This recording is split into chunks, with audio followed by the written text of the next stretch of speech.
Welcome to the Night Owl, the meeting place, those things that keep you up at night. Content may contain graphic language and disturbing scenarios that I can assure you are not for the faint of heart, so listeners' discretion is advised. I'm your host, Isaiah, and if you're still with me, well, maybe you should lock your doors, check those windows, turn out the lights, and get as comfortable as you can. You won't be sleeping tonight. You've been warned.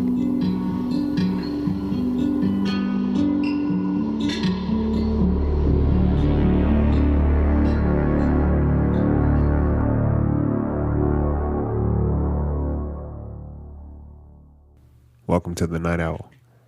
Whether you're a first-time visitor or you frequently visit the dark side of things, it's great to have you.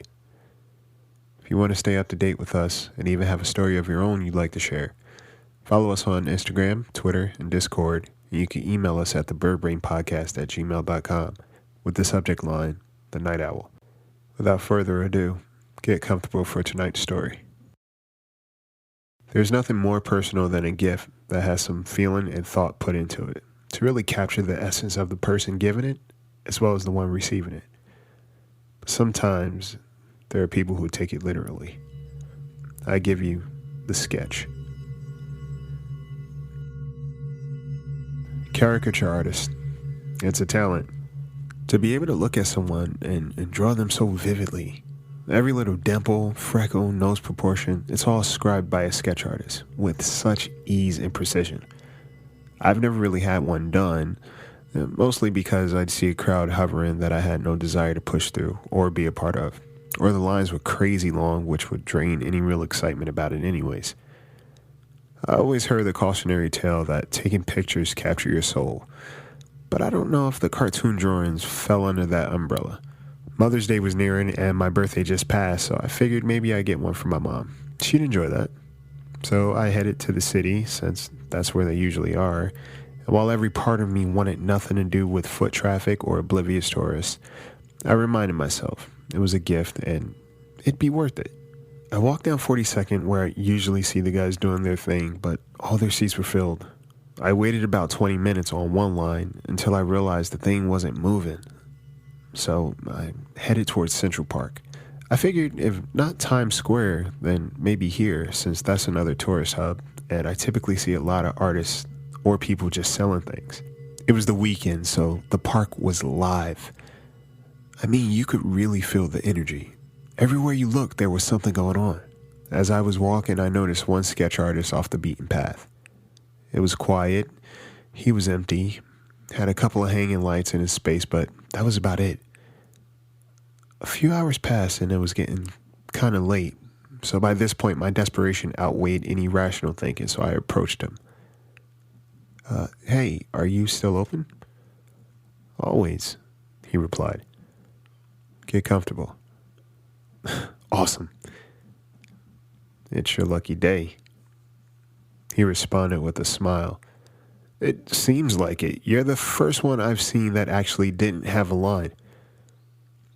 Look over my shoulder or at my nose the entire time, okay? You got it, I responded. He smiled at me for what felt like minutes. He didn't blink. He didn't say anything. At one point I chuckled out of awkwardness and broke eye contact, but I could still feel him smiling and looking at me. There's a certain type of friendly that throws me off, and he sure as hell had it, but what the heck? He was concentrating, and I didn't want to mess him up. My eyes kept shifting a little bit of everywhere because it felt ridiculous staring at his nose. Time passed on. I looked at my phone just to check the time. Wow, 2 hours, I said as he was steadying his drawing. Every now and then he'd look up at me with a smile. The park was getting empty too. You could feel the shift. And the nights here were still pretty chilly. How are we looking? I asked.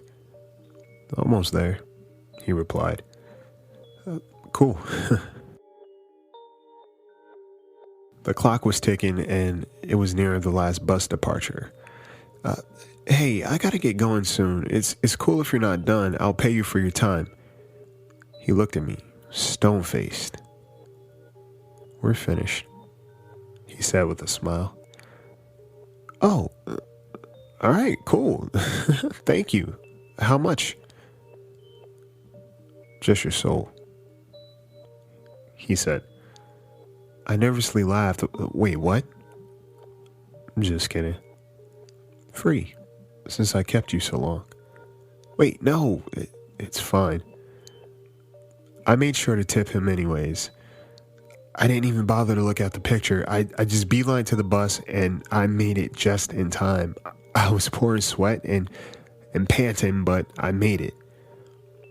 I sat down, caught my breath, and finally unraveled the picture. It was blank. That motherfucker kept me for hours, only to stiff me? I should have known something was up since I didn't see any pictures besides some weird faces or people looking surprised and or scared. Not so much of those funny pictures that you usually see. They were just all random. I got home, I dropped all my things, I left the paper on the fireplace, and I just went to bed. My dreams that night were dark and vivid. I remember there was one part I was running through a tunnel, a dark tunnel, and I could hear people screaming for help and crying out to be saved. And I was being followed by this guy in all black. I can't make sense of it. The next morning, my mom called me downstairs. Hey, happy Mother's Day. Thank you. What is this? What?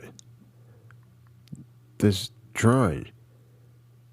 Nothing. I wanted to get a caricature done in the city, but the guy stiffed me. So, what's this? Huh? This drawing is dark. Why do you look like you're running from someone? And all of those bodies. What is this? That's when I remembered. I remembered what he told me when I asked him how much.